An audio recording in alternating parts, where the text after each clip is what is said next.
My name is Stephanie. I'm a student physical therapist assistant from CBD College. My patient today is Sally, who's a 42-year-old female who presents with right glenohumeral surgical repair for a slap lesion. She is 5 days post-op. Hi Sally, so today I'm going to go over a few things with you. So you are in the acute stage of healing because you are only 5 days post-op and you do have inflammation right now and limited range of motion. So because of the phase that you're in, that's going to determine the therapies that we're going to do today on you. We definitely want to do some modalities with some cold packs on your shoulders so that it decreases the inflammation. Once the inflammation is down, then we can work more on improving your range of motion and hopefully get rid of that pain as well. The treatment, the goal of this treatment phase is definitely to help in the healing process and not to do anything that's going to slow that down. We want to bring down the pain, bring down the inflammation, but at the same time, we want to maintain your range of motion and also keep the strength in the muscles surrounding the area as well. So we will be doing some isometrics and passive range of motion exercises today to help in that. The 3 exercises that we are going to focus on today is, along with those limited ranges of motion and the muscle strength that is weakening a little bit because you have your arm in a sling for such a long period of time, we're going to do some postural exercises because we don't want you to have other problems associated with because of your shoulders. So we want to make sure that you're always sitting upright with your spine straight. We don't want extra curvature like this or hunched over this way as well. So one thing that we're going to do is we're going to strengthen your back muscles around your scapula. So we're going to do some scap squeezes, and what that's going to look like is right over here, you're going to pretend that you're trying to squeeze your hand together. You're going to do this movement right here. And I don't want you to roll your shoulder back. We don't want any movement here in the shoulder joint. We actually just want your traps to be squeezed together.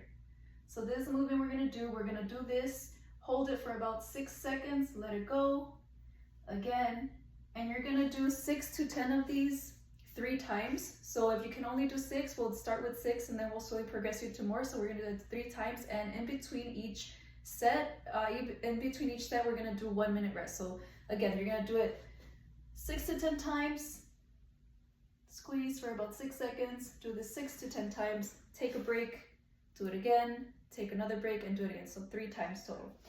The other exercise we're going to do is, we don't want to do any active contractions of your biceps, but again, because you're in this position so often, we do want to get you into kind of like an extended position, and we want to strengthen the triceps and make sure we're not losing anything in the biceps as well.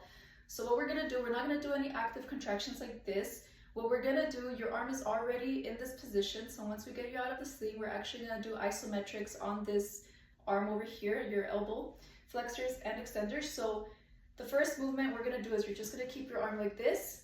You're going to get your other arm, you're going to apply some pressure while you push up. So it's going to be like you're doing this movement, but you're resisting with this arm. So you're going to hold it here, 6 to 10 seconds, relax. Again, 6 to 10 seconds, relax. You're going to do this 6 to 10 times. Take a 1 minute break, do it again. You're going to do 3 sets. So 6 to 10 reps, 3 sets.